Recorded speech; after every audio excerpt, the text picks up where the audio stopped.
Hello, and welcome to the Starting Line podcast with me, Rich Leigh. Today's guest is Alex Bourne. Alex is the co-founder of London House, a super prime estate agency. They're based in London, unsurprisingly.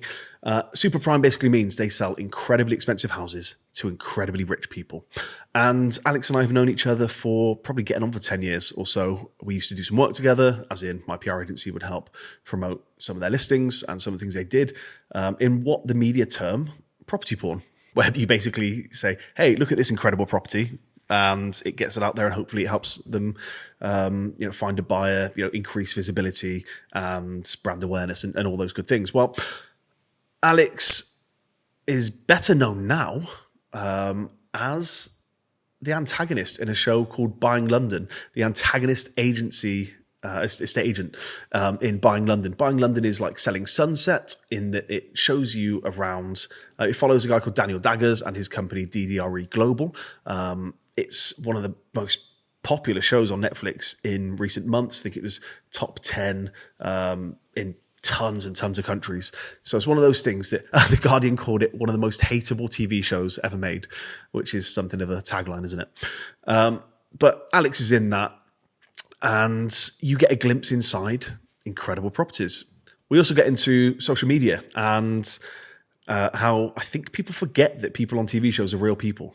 And, there's one part where we talk about the fact that Alex has or had alopecia and lost all of his hair. And then, there's people on social media saying things about his, his eyebrows and things like that. And, his response to that and his kids' response to that. I think it is important to remember sometimes that these people are real and their kids are likely to see things that are said.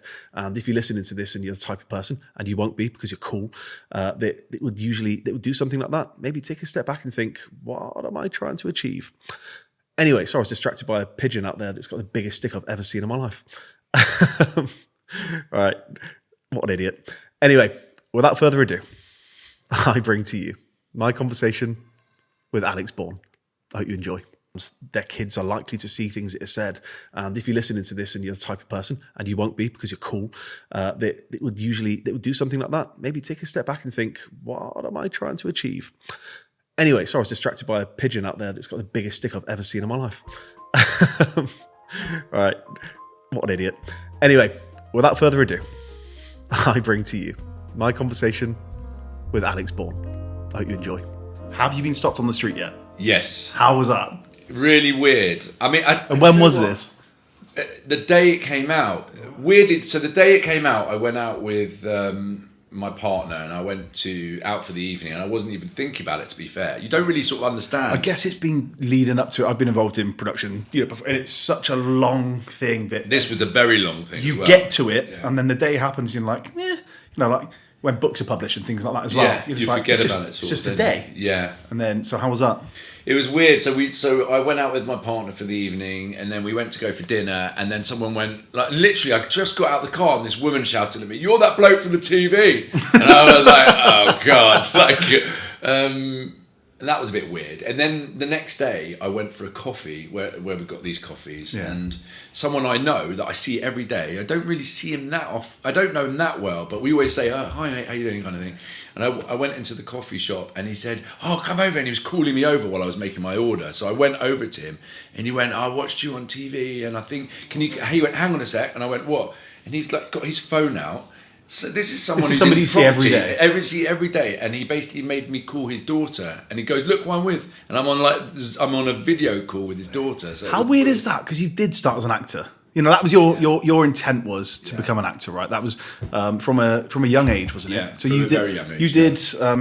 8 years of National Youth Music Theatre. 8 years of National Youth Music Theatre, and we performed in amazing places. We were at the Radio City Music Hall in New York on Broadway. What was that for, man? We did a show called the Threepenny Opera. So National Youth Music Theatre was sponsored by Andrew Lloyd Webber. I was lucky enough to perform at his 50th party at the Royal Albert Hall, which was awesome, with like Antonio Banderas and some unbelievable people. And then he sponsored us to go to Broadway, and we did that. So I was very lucky to do all of that kind of thing. That's pretty awesome. And what age? How old were you when you started that? So I was about 13, I would say. Right. Yeah, about 13, maybe a bit older. So literally all of your formative teenage years were spent in the youth opera. Well, I was naughty, so I went to 5 schools, and I just didn't fit in, and I didn't find a way. I wasn't academic, and I was misunderstood as a child. And back then, I went to Dickensian schools. There was the slipper when I first started. Genuinely, people would still get hit, and I was really sensitive, and I was bullied by a teacher really badly. Really? And just I know you can never be bullied for anything, but was there anything in particular they used to pick on? Funny enough, yeah. Basically, there was one teacher who tried it on with all the mums. Right. And he tried it on with my mum. And she obviously rejected him. And he used to take it out on me. I mean, not just that, but that was a large part of it. And he bullied me. I mean, something rotten. I've got some horrible stories about what he did. But, one time he made me eat my own sick and awful stuff. Yeah, he made me. We used to have to finish our lunch before you went out to play. Right. And you had to finish everything on the plate. And one time I was really ill, and I was really scared of him anyway. I was really nervous. I was quite a little kid, and he basically he came around. He went, "Bourne, finish your food." And I was like, "But sir, I don't feel very well." And he said, "Like, Bourne, finish your food." And I was like, "Okay." So I ate everything, and I forced myself to eat it, and I threw up on my plate. And then he came round again and he said to me, "Bourne, you need to finish it." And I went, but sir, he goes, "I don't care." And like screamed at me, "You have to eat your food." So I was so scared of him. I ate every morsel on the plate. Did he know that it was your sick, or do you think he just didn't? Do you think he just didn't even care? I don't think he cared. You're not talking back to me. You're going to do what I tell you to do. He was quite wicked to me. And in some ways, actually, he really toughened me up in a weird way. Oh, Christ, that's not the way it should be, man. No, but I was really good at sports because... He would, we were like 7-year-old kids. And when we're talking I was 7 years old, 7 years old. That happened when you were 6 or 7? Yeah. And he used to, 7 or 8 or something like that. And he used to, we used to have to play rugby against each other. And he would scream at us to tackle each other hard, and you'd get praised and rewarded for basically beating each other up. Yeah. No, I mean, I've been there, mate. Yeah. You've been there, right? Yeah, with rugby, yeah. I mean, it's funny because the language around it. We've just watched Welcome to Wrexham. Have you seen it? I haven't seen it. I've heard it's amazing. Just watched it. It's fantastic. But the coach swears every 3 seconds, and it's like so aggressive. It's like, "We're gonna fucking do this. We're gonna fucking do that. And you're gonna fucking..." And that was what coaching was when I was 11. You're like, "You're gonna fucking snap his legs, and you're gonna." Yeah. And I'm like, "Whoa, we're just kids playing. I barely know how to run. I don't know the rules yet." Well, it's weird. So I basically, and we used to do cross country running. I used to do county cross country running. I got so good because I used to push through that barrier of failure. Really, you weren't allowed to fail, so I was pushed through the barrier, and funny, it's made me who I am in a way. I'm grateful for him in some ways, but we had a thing that when you misbehaved, which I didn't really, I was just misunderstood. I was put under a clock. And it was a big clock, and then when you had to, it was outside the staff room. So when you were naughty, it was double whammy because you'd basically be humiliated by all the teachers. You'd sort of stand there, and everyone would be like, "What are you here for, Bourne?" And you'd have to explain it. And then at every hour, the alarm of the bell would ring really loudly in your ear. So you'd also be, it's like punishment because it was so loud. So it was toughening me up though. I'm intrigued because you called yourself and you were like, "I was naughty." Yeah, you said I wasn't naughty. Actually. That's interesting, I have to correct myself because they tell you it's the difference between being told that you're doing, something naughty and that you are naughty. Yeah, I think that's generationally. I think we've got to a point now where you're like, you don't call a kid stupid. You could potentially go, "That was a really stupid thing to do, wasn't it?" Do you know what? I was called stupid the whole way through my school career from that particular school. But not only that, I don't actually, myself and Rachel, we don't even use the word naughty, for our kids, because I think it's a label. It can be debilitating. It's like, no one's naughty. That doesn't mean anything. You might do something that's naughty, or you do something that's stupid, but you're not inherently naughty. But the first thing you said was, "I was naughty." Yeah, so it's just like, it's right in there. But anyway, I went back there to visit the school. So when I'm talking about 20 years ago now, I went back to the school. And I drove into the school, and I thought, "Do you know what? I'm going to go and have a look and see if he's there." So I went in there, and I said, "Is Mr. blah, blah, blah still here?" And they went, "Let me go and see if he's there." And I was stood at the bottom of the stairs. The school hadn't changed. it was a private school. And then basically at the top of the stairs, he appeared and he went, Bourne. He didn't even call me. I was like 27 or something. And he said to me, Bourne, like that. And I went, hello, sir. Like, I literally Isn't it funny how you do immediately like an 11-year-old boy. And it is really weird. So, and then at school I was like he always used to call me stupid. And so, you know, I automatically just thought I was really stupid. And I just, you know, I would find ways of getting attention, and I basically performed to this class. Right. And I would literally do performances before the teacher came in, and I would draw pictures, the caricatures, quite good at art, caricatures of the teachers, and just made them all laugh. And did you leave it up there? Yeah, no. And then eventually I got asked to leave or told I wasn't going to. And I remember my mum and dad, it was careers thing, and they, you know, it was 11 plus, and my mum and dad were called in, and they said, he said, look, he's not gonna do well. Do you know what? And my mum and dad were like, well, what do you think? And they said, have you ever tried clown school? And my mum and dad were like, never forget clown school. They were like, what does that actually mean? What is clown school? I don't know. Assuming, is there a clown school? Clown. I mean, you call someone a clown, you know. Yeah. But so then I went to another school and fell in with a really bad crowd. It was a really rough school, state school. State school? Yeah, state school. How was that going from, I mean, that's a proper in-betweeners. Really weird. You didn't turn up with a briefcase. I turned up with the... I haven't seen what you're talking about because I don't watch the in-betweeners, but I turned up on the first day. I'd never seen a girl before. And I turned up, and I would turn up with my briefcase, standing in the dinner queue. I'll never forget it. And I was waiting in the dinner queue, like, kind of with my perfect, you know, my briefcase. And this girl pinched my bum in the queue. And I remember looking around and going, what are you doing? You know, she became my girlfriend. Yeah. And then, like, the next day, I kind of rocked up with, like, my tie undone, no briefcase, like, yeah, what? Like, you kind of literally, to try and fit in. I fell in with a really bad crowd there. Right. And then I was on report every day of my life there. Right. But I was a nice kid still. So you were 13 at this point? Yeah.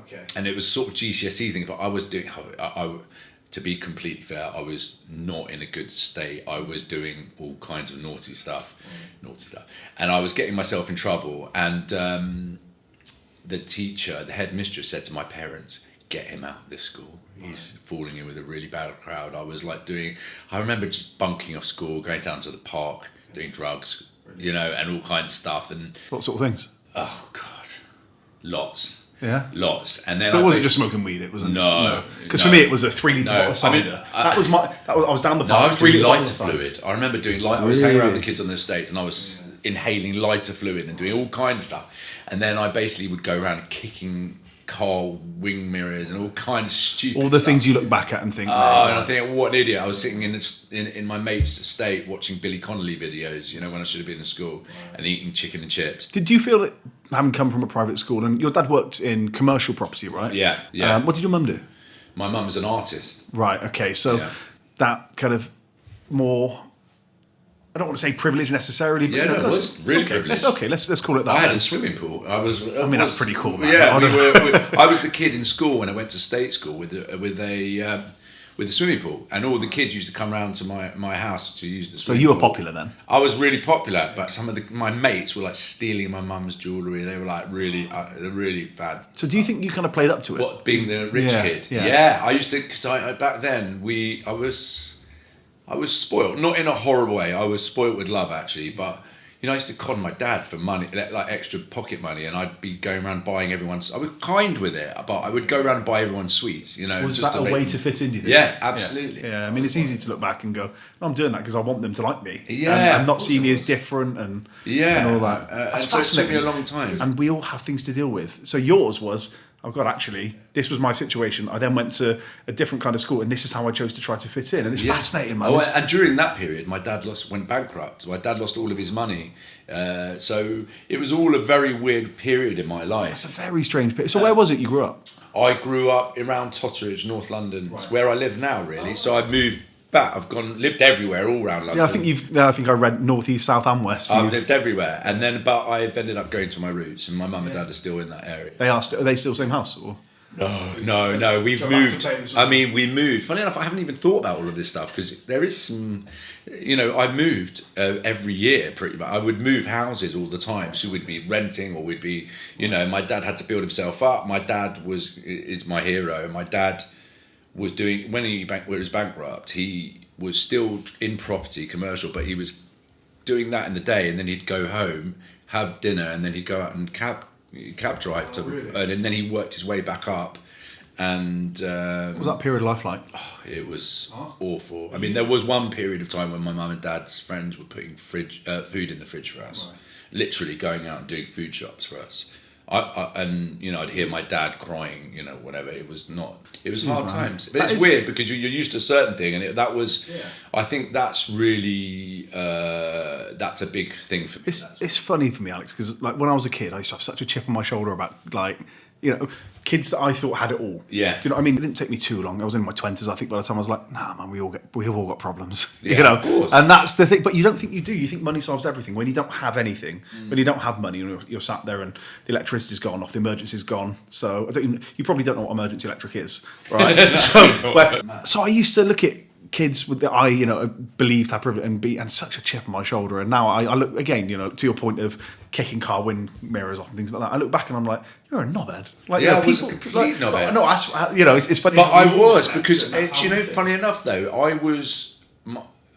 now I was angry with my parents back then because I remember being overprivileged, but I was actually angry because I remember just thinking I never had to sort of dig deep for myself and try and struggle. They were always there to support me. When did that anger kind of subside?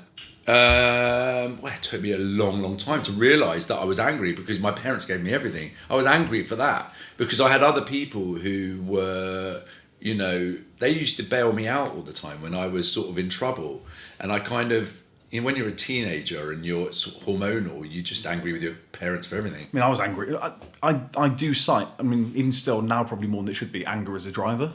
Oh, God, yeah. I've just been talking to a cabbie about that. Have you really? We were just talking about traffic, just saying, like, London's just become so stressful to live in, Yeah. But I read an article yesterday about two people with road rage and one whacking each other over the head with a rock. And I was thinking, God, what? I've never been that mad. Like, in the moment to do with driving because, worse things happen at sea and all that. But for me, my anger, my motivation is less that kind of anger and more, I'll show you. Yeah. Do you know what I mean? Amazing though. I think that's amazing to have that. It took me so many years to get to that point where that I show you because my anger was fuel, and I think anger can really fuel you actually. Do you know what I used to think negatively about? I used to think, oh God, I wish I wasn't so angry. And then I go, everybody's got a driver. For some people, it's something else, but for me, it just happens to be this thing, and I get it, and I don't think I would have taken a step outside of myself and realised, okay, I can change the narrative here. I am in control. Yeah. I can direct that positively, and that was, I think I was, it was until my late teens possibly that I was like, right, I really need to, push in a really positive direction here, but we've not even talked about estate agency or anything like that. Yeah, it's great. No. So I was just thinking about that because it's like, so I guess so when I got into acting, and then acting was the only thing where I felt heard and I understood and I could express myself. And your peers responded positively. And it automatically reaction, like people clap, right? Then they say it's like, dance, monkey, dance. But I was literally, I got immediate reassurance about my ability. And I guess that was something that I craved for a long time. And was it there that you met Rachel at the youth theatre? No, I met her at youth club. Right. So I just met her at a youth club that don't even think people go to youth clubs anymore. I don't even think they do. Do they even exist? Sadly? Yeah, I don't know if they do. No, but I met her there. You were young as well, right? 13 when I met 13. Her. Yeah, so I went into it just I'm going to be the best dad. I'm going to be the best. When I'm in something, whatever it is, I'm fully in. I want to be good at it. And you're the same with business now, right? Same business, of course. That's like, and there was no point for me. So when I gave up acting, I loved acting. What was the catalyst for giving it up? I think for me, I think I said to you at the beginning, I'm a control freak. And the problem is with acting, that is not the industry, is it? That is not the industry to be in. So it was great. I loved expressing myself. And if I could be employed as an actor every day of my life, I would be like, great. Right. But I sort of, when I got married, my focus shifted completely. How old were you when you married? I was 30, quite late, 29. Or 30 I think it was. But You got together, then went separate ways, and then got together again, right? That was the... Twice over. We sort of were together, and then we parted, and then she went off and did her thing, and with the group. And then we dated for a short time, which she can't remember, but I remembered it. And then eventually I bumped into her. I was in another relationship. I bumped into her, and she was always the girl I thought, oh my God, I want to be with her, because obviously we were together young. Yeah. And how old were you at this point? This was when I was like 27, 28. Okay. It wasn't long until we got married then. It was only a couple of years. No. So we met, and then it was a crossroads with my life, because I had been acting and everything. And at that point, I decided, it must have been 30. I was about 29, 30. Right. And I basically decided I'm going to go to LA for one last hurrah, to really give it a go. And I got my green card. I'd been in a soap here, and I'd done a bit of work. It was a really bad soap called Family Affairs. It was Channel 5's Hey, it's EastEnders. Not bad, mate. It was work. It was regular work. I was filming 5 days a week, and I was getting paid really good money. What's really good money? God, I can't even remember. But back then, it was a lot. It was a lot of money. I'd go out, and I had no one to know. Were you recognised then? Yeah. Really? Yeah, I was thinking about it. So weirdly, where I lived at that time in sort of Queen's Park, Kilburn area.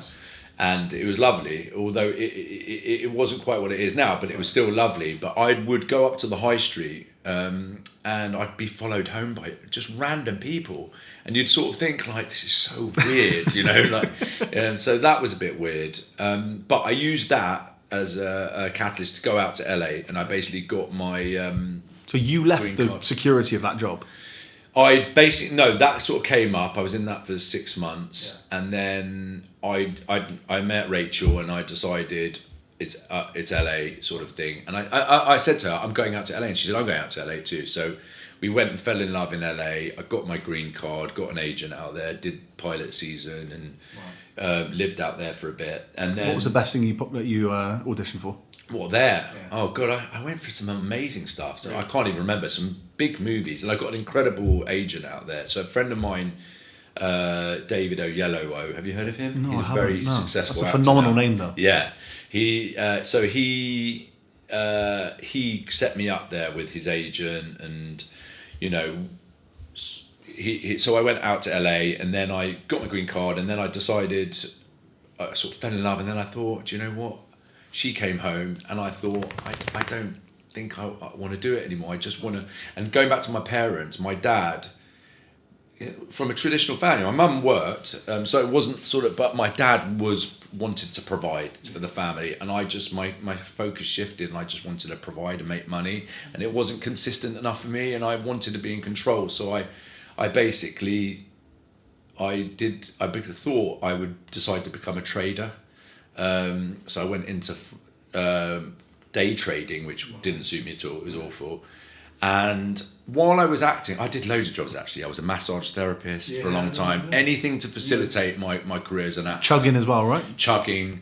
And then eventually I was putting together off-market transactions or deals in property, because I knew everyone in property anyway. Had lots of friends in it. My family were in it. So I was putting together off-market deals to facilitate my acting, and Richard had gone in to work for Foxtons at the time, and he was doing really well, and he was sort of a manager and running offices. We should say it's Richard Douglas, co-founder of London House. Co-founder of London House.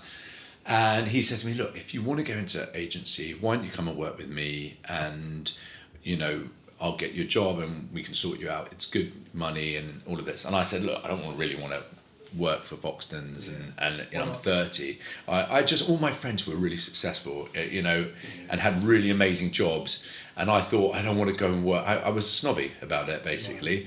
And also I had to drive around in one of those Foxtons minis, right, and all I had lots of friends who were successful entrepreneurs in the city, DJs, international DJs, all kind of things. Anyway, but I said to Richard, look, I'm going to come and work at Foxtons for a bit, but I don't want to work for someone. I want to run our own business. And I remember at the time I was really, I said I want to earn £250,000 a year. So you didn't get any experience then in estate agency? You went straight into running a business. No, I went and worked for Foxtons. I went and worked for Foxtons for 6 months. Learned the ropes. Right. Okay. Wow. 6 months is nothing though. Yeah. So I did really very well there, and then became sort of a rare negotiator, which was and was basically Richard's right hand man. Right, okay. And then we both went and worked with another company in prime central London. Then we worked in St John's Wood. We learned lots of different under a few sort of agencies, big corporates and boutiques. Right. And then when we were in St John's Wood, we partnered up with another couple of friends, and we opened up Hanover West End. So they already had Hanover, and we said, we know the West End, we'll open Hanover West End. And this is where we met. Yeah. Yeah, exactly. So that's it. So that was like 2015 or so, I think, when we met. And introduced by Andrew, possibly. Yeah. Would it have been Andrew Block, who was on last series? So if anybody hasn't listened, I mean, I just thought, Andrew's got a great story to tell. And he's great. He's good at yarn. He's just an amazing guy. He's a top bloke. Yeah, he's a really good guy, good friend, and unbelievable at what he looks after people. Yeah, and you'd never know how brilliant he is because he's.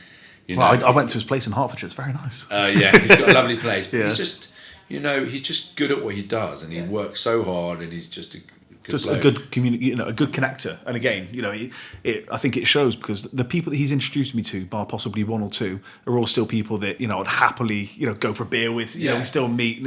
I think he's good at going. Okay, you and you should talk. Yeah. And that was wonderful. I mean, so when we came in Hanover West End, you were the fancy end of Hanover, right? You were the one that was like, I'll take you to a property that's something special. Did you have a love for it at that point? No, I've always loved property anyway. And as I said, I grew up around property people, and myself and Richard have both grown up in, Richard had a similar background, very fortunate to be brought up in lovely areas. And I've always loved property, but really I just love. It's not about property; it's about people, and people sell to people, and that's what it's the same as being an actor.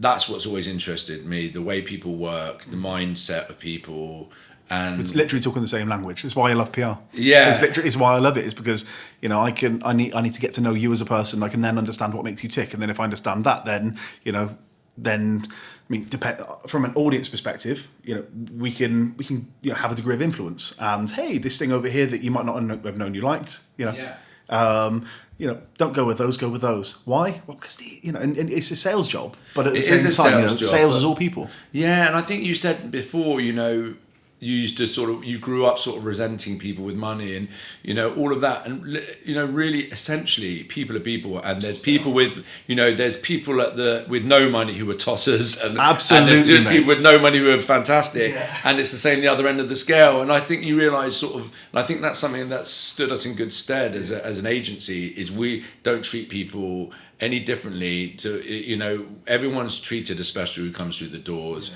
I mean, we happen to find ourselves in high net worth individuals, but people are people. We don't look at what's in their bank account. We look at the person behind, that we're talking to. Behind the bank account. Testament to you though, because and do you think that going to the state school helped with that? Because you got to see a mix, a cross section of people. Yeah, because you get people with huge amounts of money who come from nothing.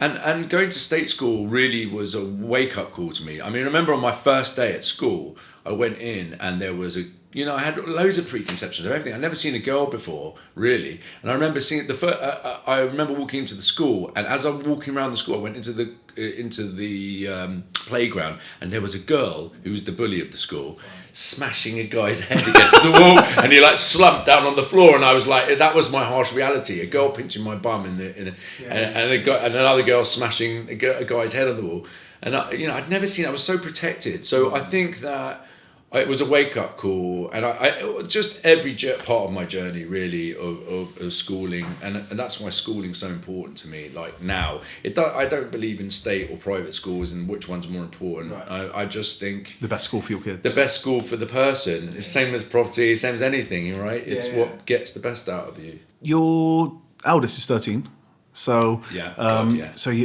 how's that going? it is really hard, challenging, and she has a lot of the challenges that I had as a kid. Right. So she is. We say we're all on the spectrum, so we try not to label it, but she definitely is not academic, and she's a performer. She's an actor. Oh, actually. wow, okay. Is she going down that path? She was in the West End. She was in Les Miserables, like the main part in that. So she was amazing in that for a year. So she's extremely talented. Is she where's she studying? Where's she doing her at drama school? She's at the drama school. Yeah. So she does that, and but she's found it hard to fit into mainstream school. Right. So it's a real challenge to watch. It triggers me massively because she's so similar to me in so many ways. But in my head also, I've come good sort of thing. So I'm hoping it'll happen. Yeah, it's funny. My eldest and I butt heads, and have done for years. And I think we're quite similar. I think as a parent, it's hard to watch your kids. The hardest part about being a parent is allowing your kids to make mistakes because they have to. That's how they learn. You can see it. So as a parent, you go, okay, you're going to do this thing. I'm going to prevent you from doing that thing, and then they just don't get to learn. Yeah. So you have to let them. So that's the hardest thing. So it's been really. It's like being reborn again and watching your a child. 10-year-old, what is she the same? What's she like? She's like polar opposite. Really? She's not extremely academic, but she's really conscientious. She's a dream, actually. She's a little sweetheart. I mean, they're both gorgeous in different ways. I mean, they're both very strong women. Yeah. They're like, and that's what we try and bring up: strong, independent girls. But yeah, they all have their challenges in different ways, right? How have they coped with the split? They've been amazing, and they're so resilient. Pretty bloody resilient, aren't they? Yeah, they're amazing. They're just amazing kids, and we're very lucky that we've both got fantastic supportive partners, and they've embraced them. And that's been quite amicable. There's been the kids have been amazing, and we co-parent. I was with her last night. We were sort of getting Rachel and her partner and my partner and I went out, and we all were discussing parenting, basically. My eldest. And how to support. How's that work with the new partners? How have they got kids themselves? Like, what's the Rachel's partner has a son who's, I want to say, coming up to a year. Right. Okay. So wow. One. So he's a really sweet kid. Yeah. My partner doesn't have any children, so. And she's been amazing. They're like we're very fortunate. We're both landed on our feet. We're really lucky. I just think ultimately we love our kids so much that you always got to keep that in your mind that we want if we fall apart, then our kids basically fall apart. And I guess now you with buying London, that's. I mean, we'll talk second series and all that stuff. I mean, it's very much left on that kind of cliff, right? But. It must be hard doing that out loud as well. Because look, we've always been fairly private about everything, and I think, there's nothing really, there's no dramas really. I guess truthfully, we just love our children so much that it's we both want the best for. And I think we're quite grown up about it. I just want, all I want is my kids, our kids, Rachel's and mine, are the world to us. They mean the world to us, and I think so. That just takes over everything. It's the main thing. I mean, my favourite thing was in just having a quick look at Google News about buying London and you and things that have happened in the last few weeks. It's like fans find out Alex Bourne was with. Yeah. And it's like it wasn't exactly a secret, was it? All you have to do is type in Alex Bourne. Yeah. Wow. It's like it was some big conspiracy to to hide that fact. But have you been asked about it much? No, I haven't been asked about it at all, really. But there's nothing really. I mean, I guess it's just part of. Mate, life is not a straight line. That's the main thing for me. Is life is. I wouldn't have planned this. Do you know what I mean? Would you have planned life this way? But are you happy? No, but I'm quite a spiritual person, and I think I'm a very spiritual person. I think things happen for a reason, and I kind of feel like I've been gifted a second life, really, and very lucky to have met a wonderful partner. Who's extremely different to Rachel, and not just different, and I've my kids thankfully love her, and building a new life really, and it's given me a new energy. I would say I just feel very privileged to be able to be in a great relationship. I guess we're both in the same position as business owners, and with teams and things like that. Now I have the kids half the time. And it's hard for that not then to impact the business. I think it did during the divorce. It did, because I don't care whoever goes through divorce. It's not nice for anybody, man. It's not whether fun it was what you wanted or whether it was the other person or mutual. It doesn't. There's no. You're not coming out of that without a few scars. Absolutely, and it's just inherently what it is undoing. We were married for 13 years, I think it was. And so undoing that in itself is complicated, right? So I think that, but I'm really proud of the way that we've done it, and I'm really proud of the way that we've done it with our children as well. And actually, I think that my kids have embraced that. That's awesome. So we all sort of have really high expectations from the very beginning.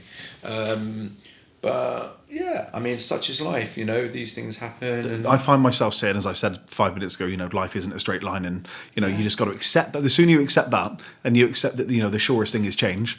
Yeah, and absolutely. Whether it's within your relationship or outside of a relationship, whatever it is, it's then you can take a step back and go, okay, well, let's just accept change as it comes and embrace it and be positive. And again, I'm a big one for control, as you are, but I'm also now leaning towards the idea of maybe it's less about 100% control and more 80% control and 20%. Let's lean in a positive way. Yeah, I think as you get older, you relinquish control and you realise you're not the best at everything. Or, so you kind of think, actually, I'm quite good at delegating, and I didn't used to be, but.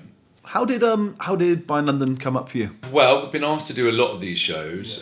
When I was with Rachel, she was in the public eye, and I had no real interest in doing that kind of things. I sort of took a back seat, and I just wanted to let her. She was better at that kind of thing than I was.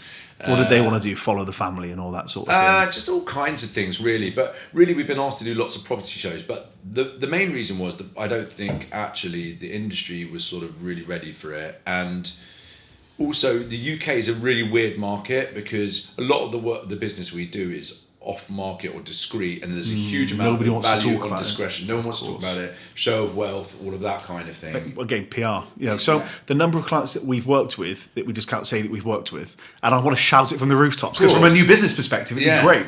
But you're NDA'd up, you can't say a word. So. And also, it's against you, because if you're dealing with people in the public eye, high net worth individuals, royal family members, tech entrepreneurs, people don't want to show off about what they've got, and so it's a very different market to America, let's say.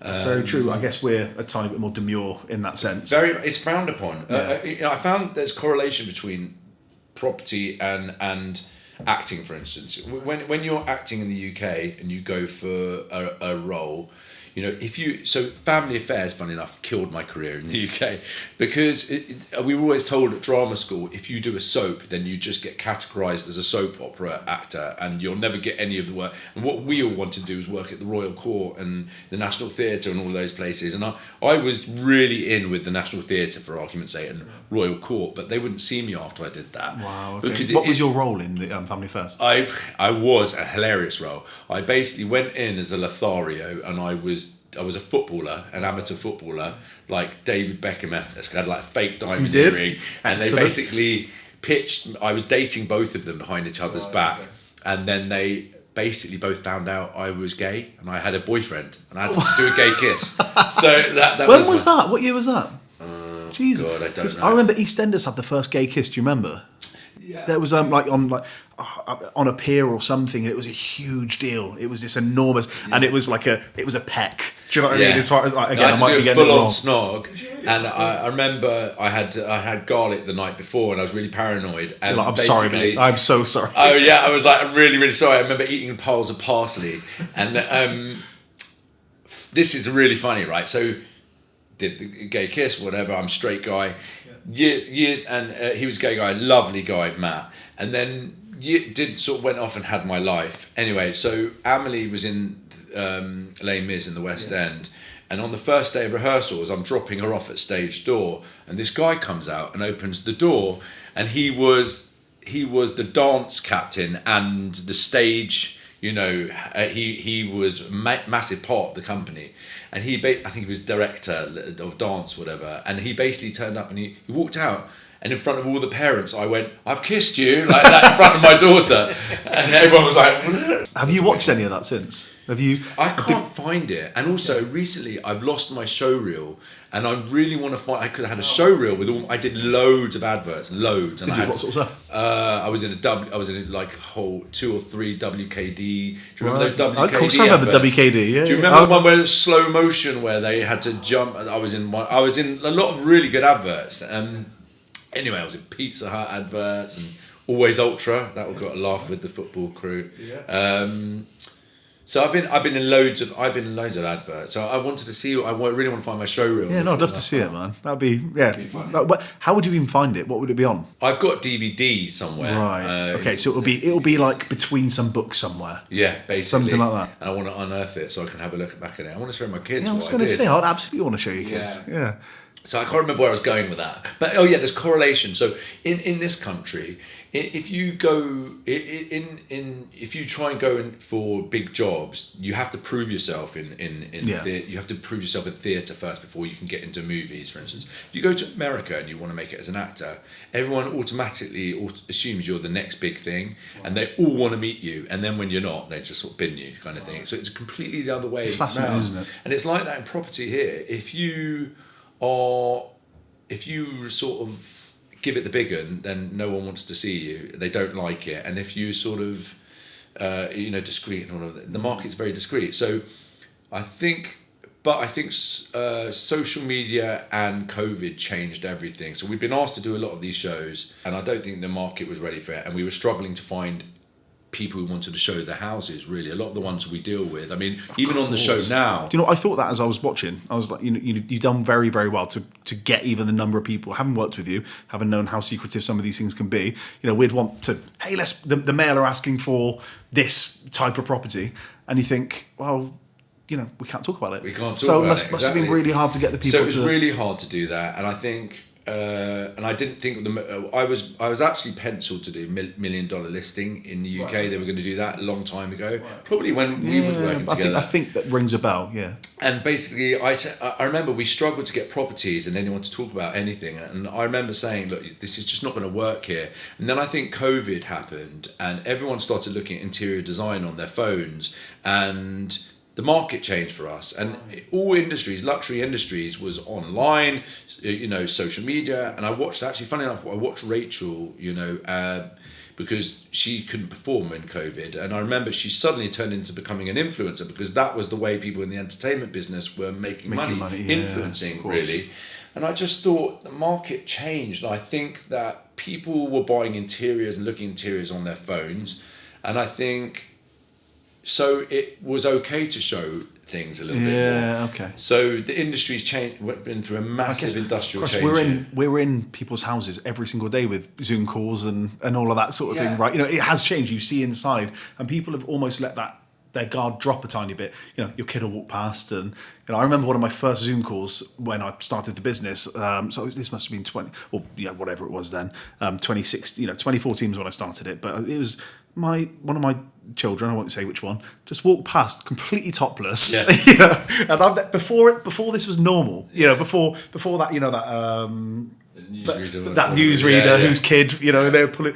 None of that had happened yet, so people weren't quite so. And you could just see people's eyes follow my kid, just walk behind me, topless, just like But I think everything that our industry, especially was so much more formal. I was suited and booted. It was all formalised, and that's the thing that really interested me about the property industry. Is it's like luxury industry, loads of money, huge of stuff, but even over COVID, the people that we were working for, all of our clients, they weren't coming to viewing suited and booted. So why would I be like that? Yeah. We start dressing like our clients, and I think the formal side of, and I've always wanted to challenge that formal side of the industry, because I just think why do we have to put on these airs and graces? Why can't we just be real about it?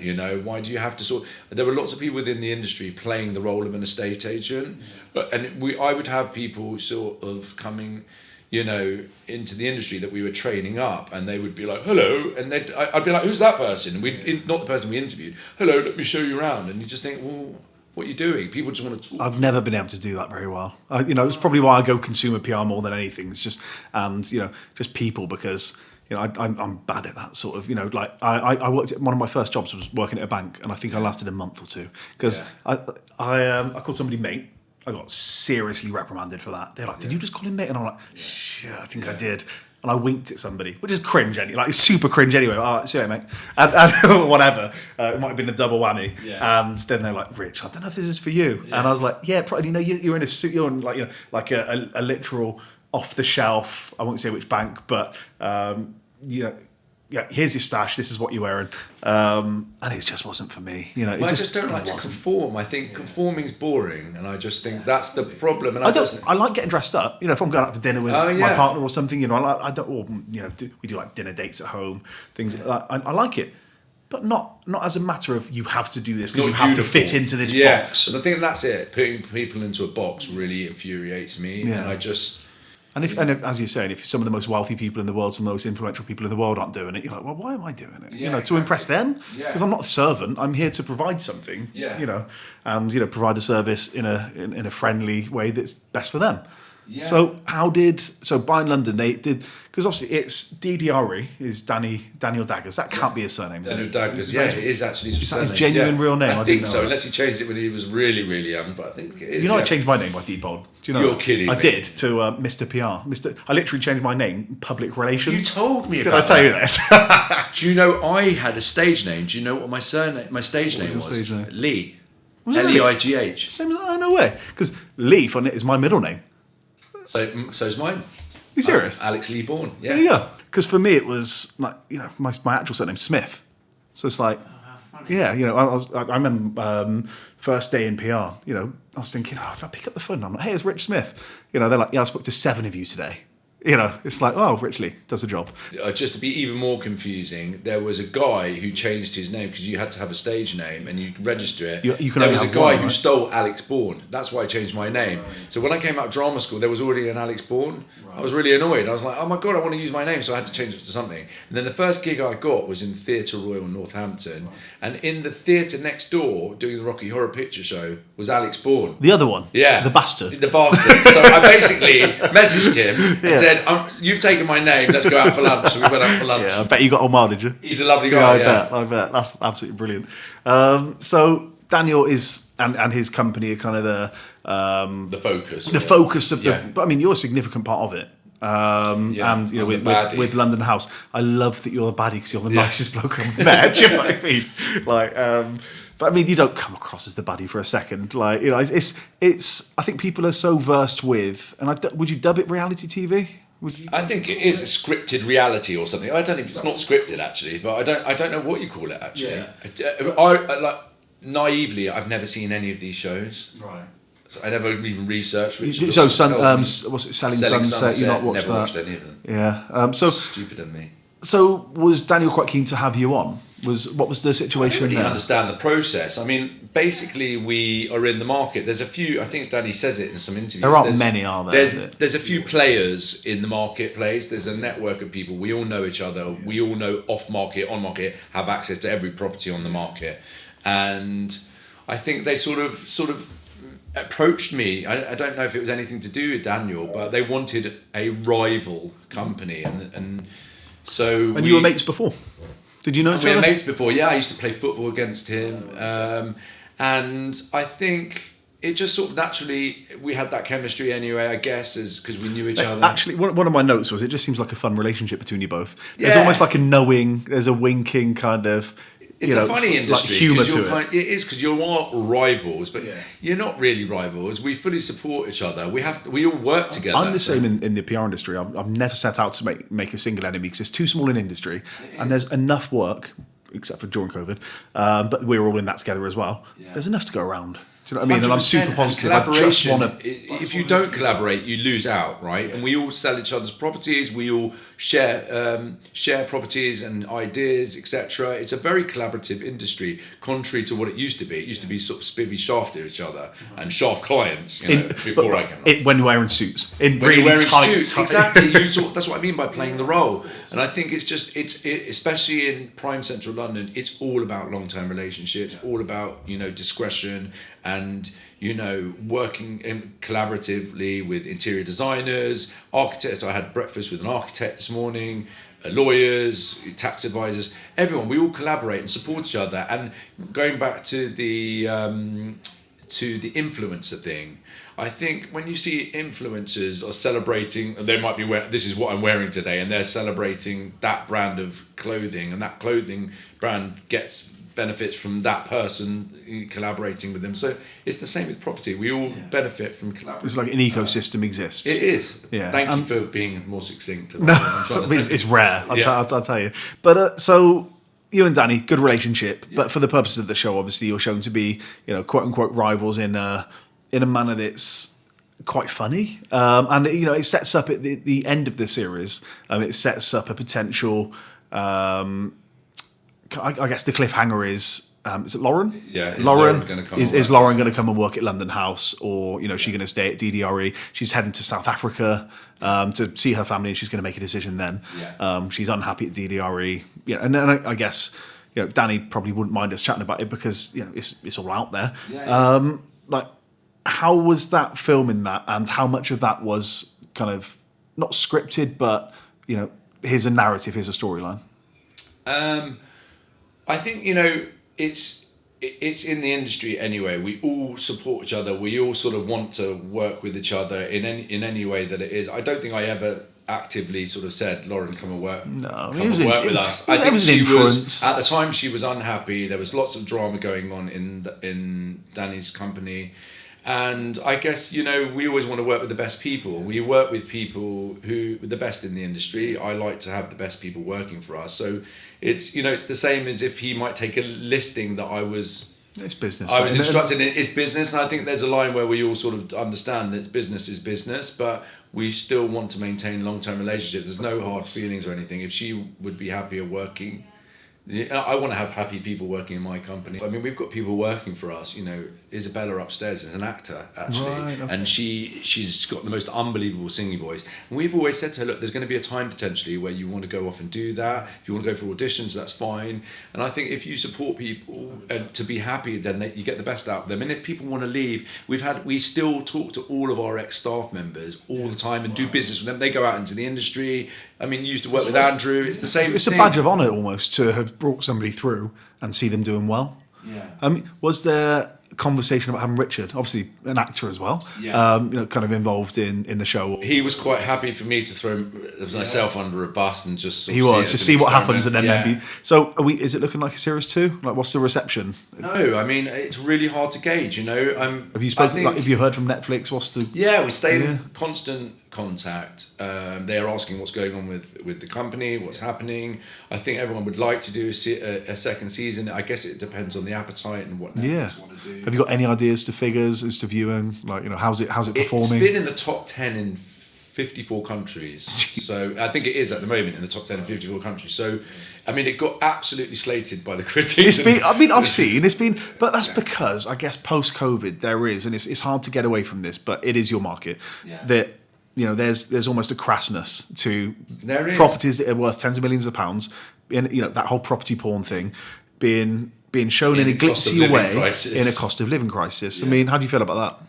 I mean, I just think, it's a bit fun, and we're celebrating London, and it shouldn't take itself too serious. It's entertainment at the end of the day, and people get to see some incredible properties that they might not be able to What's really see funny in is, normal life. Vic, my partner, as I put it on, she was just kind of doing her own thing, and then the second the properties come up, and she porn, isn't it? And really, ultimately, you just get to see agents and how they interact, and it does work like that. I mean, Danny and I are friends, but we do, and some of those agents in his team are friends, but they do argue. And I think Danny said in an interview recently, if you put cameras into any company for a year, you're going to see some arguments. Yeah, you're going to see it. So they edit it, and these things actually happen, but you can edit these things in whatever way to show whatever way.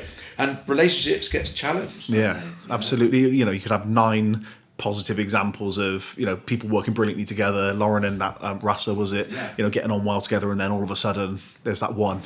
Brilliant, this is gold. That's what you want. You want conflict. Nobody wants to watch people getting on. No one wants to watch it. There's loads of property except for this. Millions of people should watch this. Yeah, absolutely. Look, there's loads of property programs where no one wants to sit and watch someone, like, I don't know, at the printer.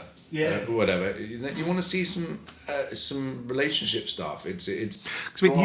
You said that you're passionate about challenging the perception of the prime property real estate industry in London as one that could be modern, trustworthy, and fun. Yeah. Now, I'm interested in trustworthy. What do you mean?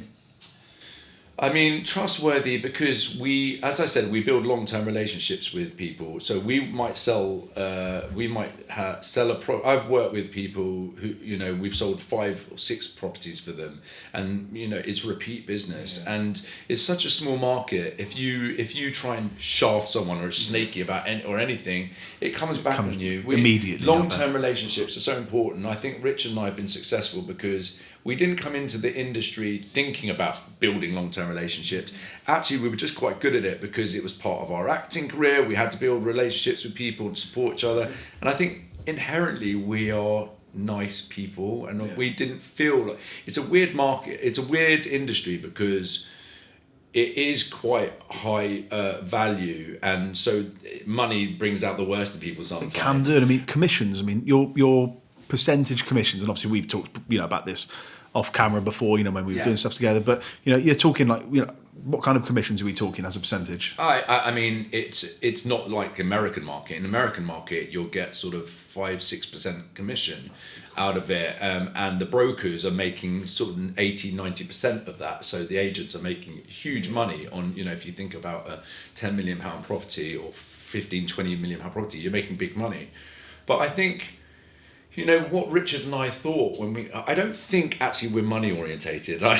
It's just weird because we've never thought about it, to our detriment sometimes. We don't try and grind every extra. I mean, we do when we're working for our clients, we try and get the best price, but for ourselves, it would be more important to have a long-term relationship. And it's, there's some cultures that we deal with internationally, it's all built on trust, and we've been very lucky to sell for families and who will sell to their brother, they'll recommend their brother, their sister. We go to weddings, we get invited to social events with our clients, a lot of our clients are our friends, Do you think that super prime squeezes people out of the property market in that middle section? Well, I don't actually think it does. I think there's a bigger question. There's a bigger. I don't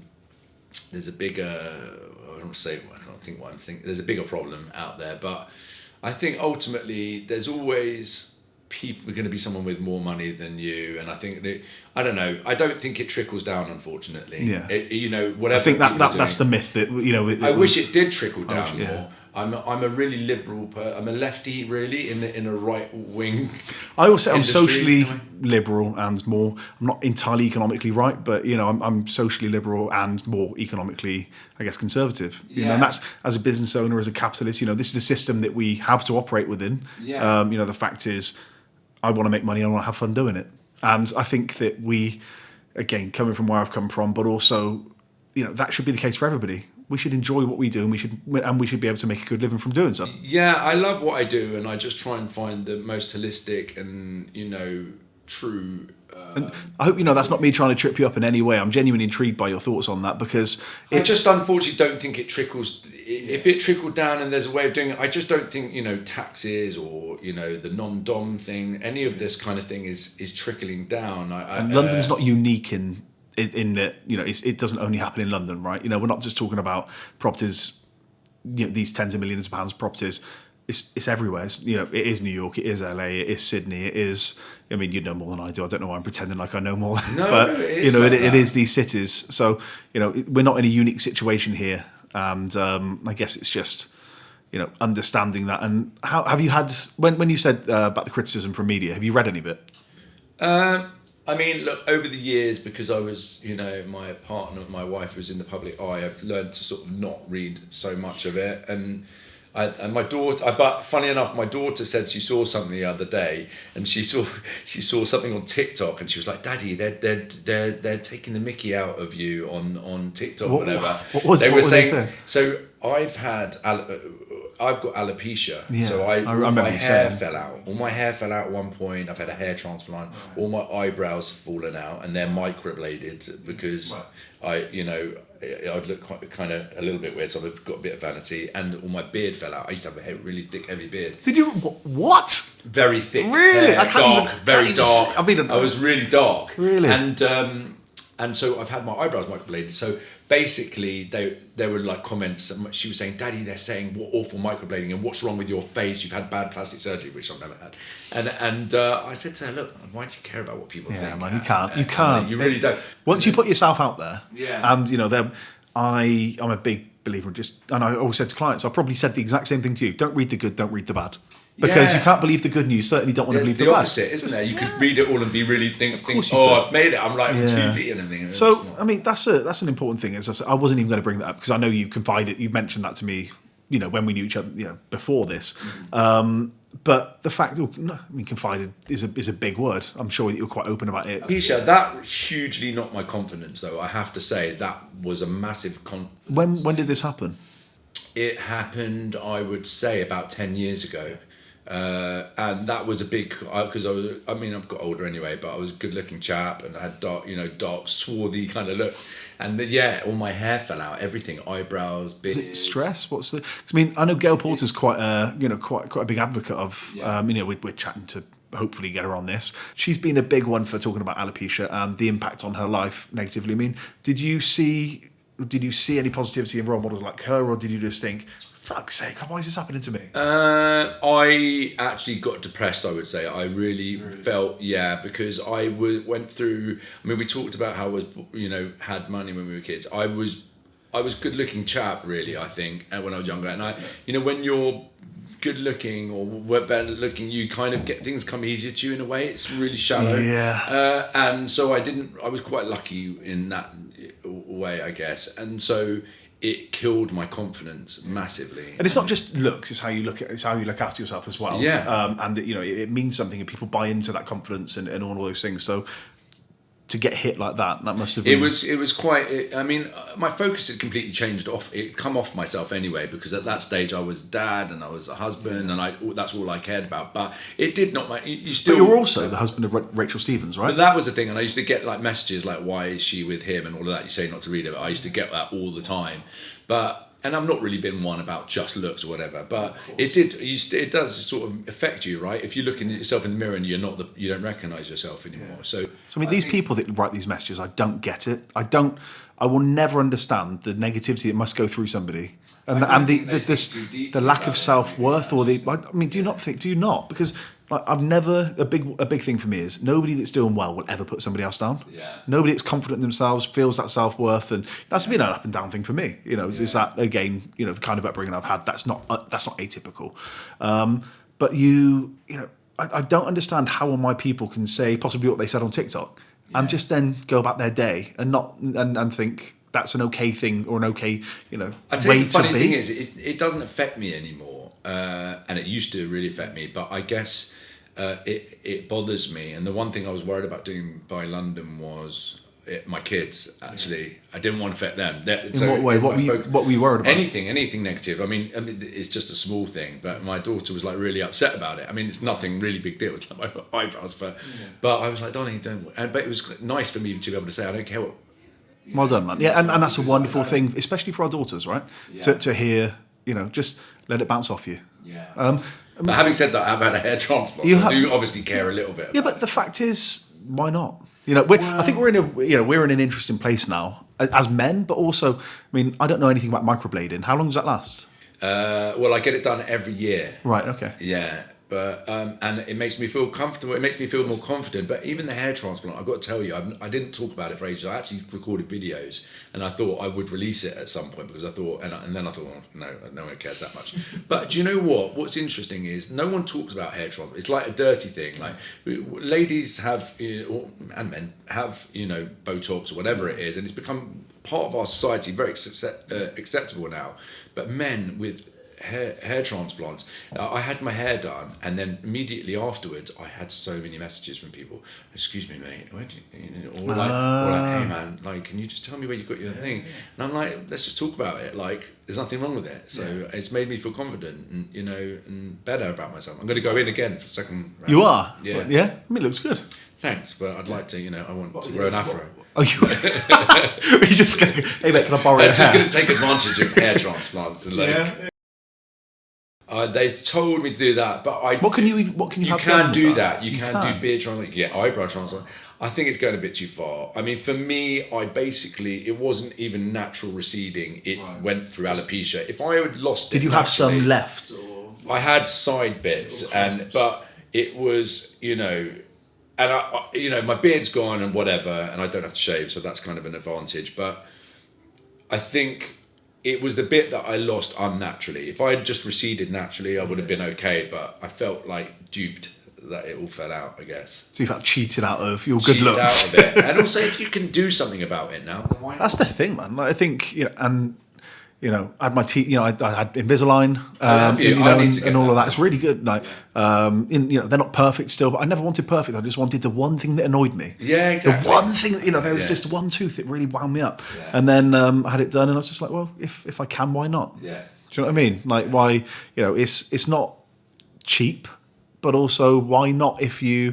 It's also confident. It's also not debilitatingly, expensive, and also, society now tells women that it's okay. Yeah. So it is an interesting one. It is for men because I think men find it hard to sort of even talk about it. So yeah, and I guess now you put yourself out there, do you feel like are you happy with all of that stuff, or is it? Cause do you know what? I'm of a certain age now that I've started to get to, and I really care about what people think. So I'm contradicting myself, but I've started to give a shit less. I've got my girls, I've got my daughters, who are my world. I've got a wonderful partner. Your business is great. I've got great friends. Business is good. Why should I? I'm starting to learn to not give a shit so much, which I think is better. Yeah. Do you think was any of it for you a self-worth thing? Not just in terms of looks, but in terms of do you feel like there was something within you that was like, no, I need to? Why do you for the hair? All of it. Like, why do you care what people think? And that's not to say that you shouldn't. I didn't get that done for other people. That was for me. That was because I felt duped that I'd lost my hair and I wanted my hair. I just liked the way I looked with hair. Yeah. I was beyond sort of what people think. I care more about people think about me as a person. That really bothers me. If I feel like I'll come away from this interview and you shouldn't, but I'll sort of say to myself, I wasn't interesting enough. I wasn't all Alex, that. You've been great, stuff. Man. But the so in terms of your positioning within the program, you are, as you rightly said, positioned as this adversarial estate agent that agent that is there to poach listings, to poach clients, all that thing. How do you feel about that? Do you mind being cast as that, not villain, because you're definitely not villain-esque, but yeah, I mean, funny enough, I think they felt like I was going to be more a villain, and I wanted to be more true to who I am. Did they ask you to do retakes or anything like that? No, and they didn't. I don't think they told me they thought I'd be a villain, but they wanted a rival company kind of thing.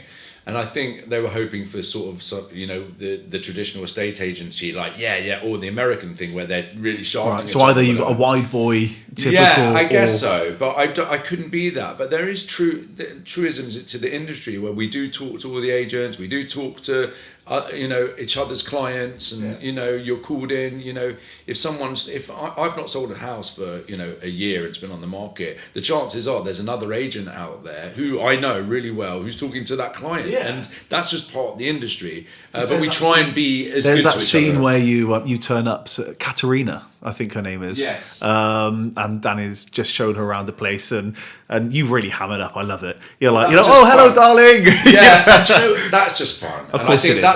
That's what I meant when I said your relationship seemed fun, because he's almost smiling. You can see. Yeah, because he'll do that to me, the next day. The next day, and I think if you keep it light and it's not personal and you're friends, then you can have. It's just it's business, isn't it? Absolutely, man. Well, what's your favourite property you've ever sold?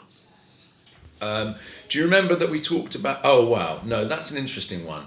I was about to say the first one, which was Knightsbridge, and we sold to a royal family member, and I guess that was the one that set us up in business. So that's always going to be my favourite one, and that was a big deal to me at the time. It was £17 million, 16.95, and I remember just that was like for me just. Oh my what was God, the square footage? It was 3,800 square feet. Right, tell me more. How many beds? How many baths? It was 5 bedrooms, 5 bathrooms. This is what I'm talking about. Right. Obsession, right? Yeah. We're talking a long time ago. Yeah. But that was probably the favourite. But then there's been lots of transactions. We did a 24-hour exchange on a property in Knightsbridge. I've sold a lot of people in Hollywood people that were fun to meet and fun to sell for. And is there anybody you've ever felt starstruck when meeting? So weirdly enough, we deal with Hollywood A-listers and international pop stars, some seriously big names, that everyone would be like, but I always get starstruck with footballers because I'm a football fan, and we deal a lot with Spurs and Arsenal. I'm a Spurs fan, Richard's an Arsenal fan, and we basically, we sold a house for an Arsenal footballer, and Richard had his photo taken with everything. I'm the same with Spurs footballers, and I just always get like that because as a kid you sort of idolise these guys. Do you know what's funny, mate, is I remember when we first started speaking, you said your friend was DJ Yoda. Oh yeah, now, that's my best friend. Your best mate, right? Real name is Duncan Beanie. Within this weekend. Yeah, so I remember you saying you must have thrown it in casually. It's Duncan. You might know him as DJ Yoda. Yeah. I remember how to cut and paste. Yeah, volume one. I remember that because I got into hip hop in a big way, and his album. I think I want to say that I didn't download it illegally, but I probably did.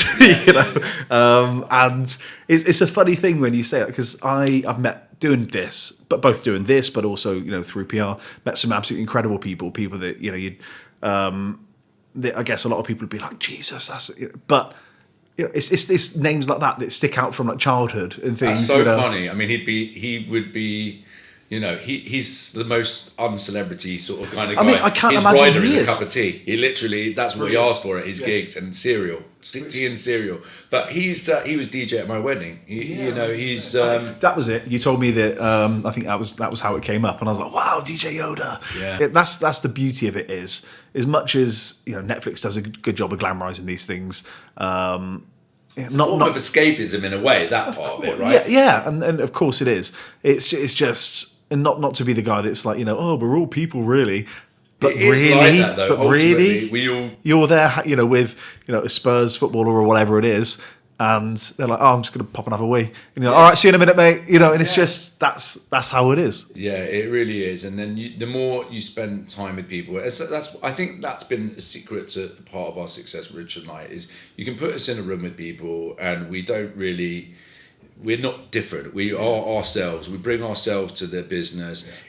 I think the industry, though, is a bit of a weird one, actually. Talking back to the industry again, and I know waffling off and going different directions. The only thing I'd say about our industry is it's become quite sexy to become an estate agent. You get all these people on social media who are sort of talking to the camera saying, hey, the Cribs way, let me show you around. This is where the magic happens, and all this kind of stuff. We try not to do that as an agency because really, I think that becomes more about the broker and the agent or the advisor than it does about the property and the lifestyle. We really try and sell the lifestyle and it's got to be about the property. It's absolutely. not about us. But that's we're never the most important person. It's a funny thing you say that because that's exactly what PR is, right? Yeah, absolutely. PR is, we're there to be, not to be seen or heard. In fact, and I wrote in my book, half of the battle is I don't want you to know that I was anywhere near it. I don't want you to see my fingerprints. Yeah. The fact is, if you think a certain way about a certain entrepreneur, celebrity, brand, whatever, then it almost ruins the illusion. It's almost like looking behind the curtain if you see that there's an idiot PR person behind it saying, "Oh, if you say this like this, and if you do this like this, and if you and here's a manner of either speaking or being, make sure you drop this." It ruins the illusion. So we should be nowhere near it. Yeah, absolutely, and that's the same as what we do. We are glamorized door openers. It's not brain surgery what we do, but we earn. It's changed the industry. We earn our money or commission from getting the best price. But and hand holding through the process. It's not about us. It really isn't. On the process, I'm just intrigued as a business. How long after selling does a commission typically drop in? After completion, so you exchange obviously, and then after completion we sort of nagging the solicitors for a fee. Well, that's the thing, because I only ask because I'm trying to think now how long you're. I'm such a big stickler. Yeah, I'm such a big stickler in terms of, like, invoices, and you get those clients that are like, oh, it's going to be net 90, and it's like, it's not. It's not going to be net 90. We're a big one. Andrew taught me this, actually. Is it's net zero. It's invoice day activity begins. And then so you're paying for the month ahead rather than in arrears, because some agencies get themselves in a right faff where it's net 30 or net 60, and then the client's always late paying, so then you're not getting paid for 4 months. So I'm intrigued as to what your kind of runway is. It is like that, and also we're high value, low volume, so it's you're only as good as your last transaction. Feast and famine. It really is a bit like that, especially when you're a boutique agent. And we're very lucky. We sell some of the most expensive, glamorous, incredible homes in around the world, but you do want to sort of, once you've done that transaction, you're only as good as the last transaction. You've got to do another one, and it's quite scary part of the business. But why are we growing? How long can you see yourself doing it? This is genuinely the way I would like to do it. I don't see an end, apart from the fact that probably when I stop loving doing what I do, but ultimately I would like to be a therapist. Well, okay. So that's what I would like to do. I mean, there's me saying, "Tell me more," like a bloody. Tell me more. Tell me how you feel about that. Yeah. No, but what do you mean? I just said to you before, like the whole thing I've sort of said. I love people, and I love working out how the mind works. And I'm out of all my friendship group, I'm a great listener, and everyone comes to me with their problems. So I feel like I'm good at it, and I enjoy giving back. I enjoy that. So I think that once I fall out of love with what I'm doing, if I do, and there's an opportunity to be a therapist, that's probably what I'd like to do in my retirement. Yeah. But I don't really see, while we're growing and expanding, I just enjoy that. I enjoy being a business owner and creating a brand, and I love our brand. I'm really proud of it. At a certain point as well, being a business owner, it doesn't matter what business it is that you run. I bet you do the same things that I do. Whether you sell something very different to what I sell, but we'll have 9 out of the 10 problems we have will be the same problems. Of course. It's just then the other, that 10th thing is the thing that people are buying. Yeah. It's a funny what you saying that, because about being a therapist, because financially at that point presumably you won't need that. I think a lot of what we do is therapy, anyway, in any sense of the word, because actually we come to people, we deal with people a lot of the time who are very vulnerable in different ways. Like we might have people who go through divorces, or people who, a lot of people, reasons why people sell property, or people who, bereavements, or whatever it is, and we become friends with our clients, and actually there's a vulnerability about that. You see vulnerability to people, which I think vulnerability is actually a strength I've learned. And are you quite open with your vulnerabilities with clients as well? I am an oversharer, and I am an open book. I like what you see is what you get. I'm not very good at hiding, even in my face. Like I can't hide my emotions. I'm like constantly like I'm so easy to read. Well, what I loved again, and you and Danny did this well. It's just that wry little smile you see at the end of something funny that's been said, and it's almost like you're waiting for a cut so you can laugh about it together. Which is quite endearing. It really is. Conversations aren't yet being had about Series 2. Let's have a look as to whether those conversations are being had. It just, I guess it depends. I don't know. What will come. I mean, as you said, if it's number, top 10 in 54, did you say? 54, I think it is. I don't know fully. You've got to imagine, that it's that wonderful thing of Netflix knows what we want to watch more than we know what we want to watch, and certainly more than critics know what we want to watch. Does it almost make you laugh, the critic reception to it? Do you know, when I first saw it, I woke up and I was like, because the night before I said to my partner, I don't know what I've done. I've thrown away my whole career. What have I done? And then I sort of thought about it. And I thought, well, it's the same as the properties we sell. Some people love to show it off, and some people there's a huge amount of what we do which is incredibly discreet, and it's horses for courses. And I think my partner helped me understand that, which is, this is you public, and then there's you, you know, I said you've got friends and family. I'm very lucky to have a good support network, people who know me. So I woke up and then saw that it tanked or whatever. The Guardian has said it's the worst thing ever. I can't even remember what they said. And I was like, oh God, this is terrible. And then Netflix used it as watch the worst program, like the most hated program on TV. That made everyone watch it. And also, it's shared between many of you. You know, it's like you've got Danny and his team. You know, you've got you guys. So it's like. Well, I just thought, actually, do you know what I thought, Rich? I just thought it's just fun. It's a bit of fun. Anything that's positive about celebrating London. And London's an amazing place. Why should we not have fun with it? And there are some amazing properties out there. I hope we get, if there is a second series, like, you know, it would be amazing to show more. Like, people liked it. We're nosy, aren't we? We're super nosy. Again, it was always the thing that journalists would fall over themselves to ask for images, and we've got a video. Crass question. Yeah. Did you get paid for the Netflix for the documentary? I mean, we didn't do that. We didn't do it. I didn't do it for the money. I did it just because I thought it was. I mean, it's a great thing. It's a bit of fun, actually, and it was good. It was good exposure, and it's good fun. Well, Dan has come out and said that there have been £250 million worth of listings as a result. Have you seen a knock-on effect? Yeah, massive effect. And what's interesting is internationally, funnily enough, a lot of interest internationally. So I said, the UK likes to be downbeat sometimes and sort of be like, oh God, we're all, the weather's terrible in London, depressing or whatever. But actually, when we get behind things in the UK, we can be so, if you think about football, we all get on and celebrate London all of a sudden. Once if we had the Olympics, whatever, everyone's like, God, London's amazing. I think we should take a leaf out of America's book and be a little bit more positive about how amazing London is. But internationally, we've had so much interest. A lot from America, funny enough. Yeah. Can you put a figure on it?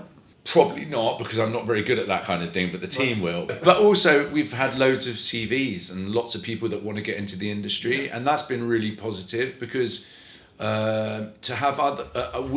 Rich and I aren't we weren't career agents, a lot of our team aren't, and it's nice to see people want to get into the industry because it's fun. It's actually a really great job. I love it.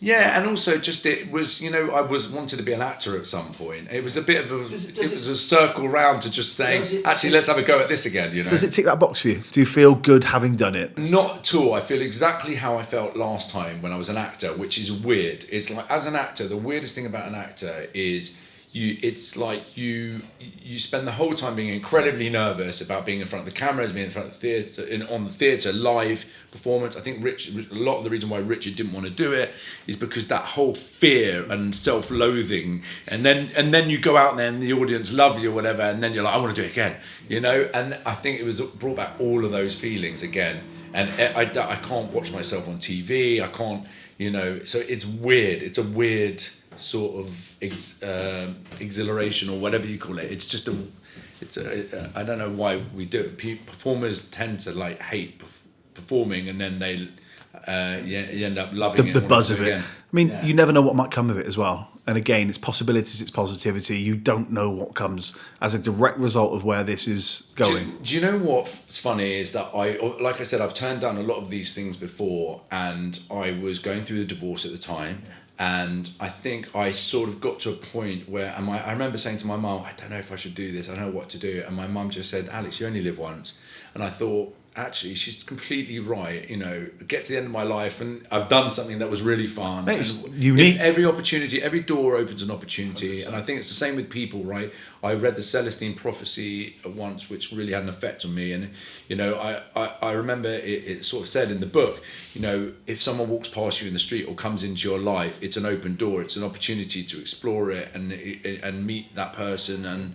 And I just think that if a person or an opportunity is put in front of you, you learn from every situation. You should just embrace it.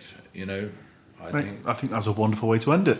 Very, very conscious that I could keep going, and probably you could too. So I've been waffling. I don't even think we've talked about property or anything. We've done enough. We've done. Listen, if people want to go and watch it, they know where it is. They know Netflix. We don't need to. We don't need to pick that up. But if they want to come find out more about London House, where can they do that? So londonhouse.co.uk.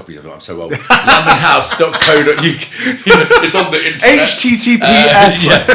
It's londonhouse.co.uk. You can find us on Instagram, which is London House UK, I think it is. Alex, it's been a lot of fun. Thank you very much. Thanks so much, Rich. I appreciate it, man. Thank you very much. Cheers, mate. And that pigeon is still knocking around. The one from earlier. I hope you enjoyed.